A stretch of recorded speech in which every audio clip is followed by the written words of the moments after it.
Bismillahirrahmanirrahim. Allohning go'zal ismlari bor.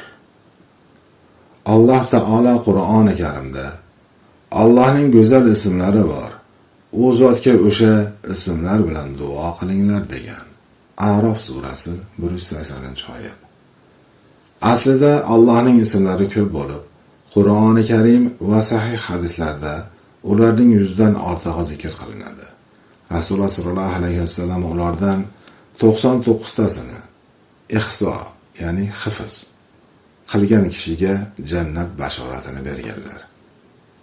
Albatta, Allohning 99 ta bir kam 100 ta ismi bor bo'lib, kim ularni ihso, ya'ni hifz qilsa, ya'ni iymon, e'tiqod, ixlos, muhabbat va hurmat bilan o'qisa, zikr qilsa, yod olsa, ular bilan duo qilsa hamda ma'nolarini to'g'ri anglab, tadabbur qilib, ularning taqozosiga ko'ra amal qilsa, haqlariga rioya etsa, jannatga kiradi.